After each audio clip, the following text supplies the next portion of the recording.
वहीं अयोध्या में कथित जमीन घोटाले का नया मामला सामने आने के बाद यूपी की सियासत में उथल-पुथल मची है। इसी सियासी बखेड़े के बीच आज मुख्यमंत्री योगी आदित्यनाथ अयोध्या पहुंच रहे हैं। योगी के अयोध्या दौरे पर सबकी नजर होगी। इसका मतलब है कि जो चंदा का पैसा है उसके साथ घोटाला किया गया है, भ्रष्टाचार किया गया है। ये मामला अति गंभीर है और इस मामले की उच्च स्तरीय जांच होनी चाहिए। हमने देखा है और अब मलाई खाने के लिए राम मंदिर के नाम पर ये लोग आए।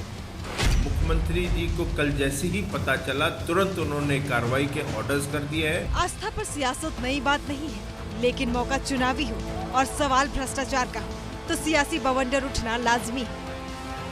शायद यही वजह है कि भले ही अयोध्या में जमीन खरीद में भ्रष्टाचार को लेकर सवाल उठे तो योगी ने जरा भी देर नहीं की और इस मामले की जांच के आदेश दे दिए। लेकिन कथित भ्रष्टाचार के सियासी तूफान के बीच आज योगी आदित्यनाथ अयोध्या पहुंच रहे हैं। अयोध्या के जीआईसी मैदान पर मुख्यमंत्री योगी आदित्यनाथ प्रदेश स्तरीय आयुष मेले का उद्घाटन करेंगे। योगी इस दौरान आयुष अस्पतालों का लोकार्पण करेंगे। दिगंबर अखाड़े में बने सत्संग भवन का उद्घाटन भी करेंगे।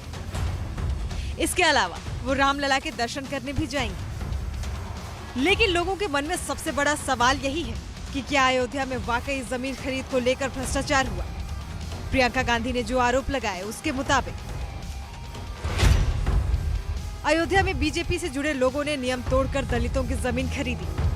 सस्ती जमीनों को मंदिर ट्रस्ट को महंगे दाम में बेचा गया। यही नहीं, सरकारी संपत्ति भी मंदिर ट्रस्ट को गलत तरीके से बेच दी गई। प्रियंका गांधी ने ये भी आरोप लगाया कि बीजेपी नेताओं के अलावा सरकारी अफसरों ने भी जमीन की खरीद फरोख्त में मुनाफाखोरी की। राम मंदिर के आसपास जितनी भी ज़मीनें हैं उस पर लूट लगी हुई है। भाजपा के जो नेता हैं और अधिक पदाधिकारी हैं और जो सरकारी अधिकारी हैं श्री योगी आदित्यनाथ जी की सरकार के, वो सब लूट में मिले हुए हैं।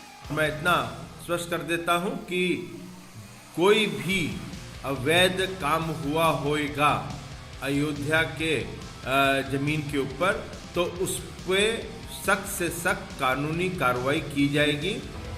अयोध्या में जमीन घोटाले का मामला पहले भी सामने आ चुका है, लेकिन इस बार चुनाव करीब है, इसलिए इन तमाम आरोपों पर नफा नुकसान की सियासत जोर पकड़ चुकी है। फिलहाल लोगों की नजर उस जांच रिपोर्ट पर है जो हफ्ते भर में आने वाली है।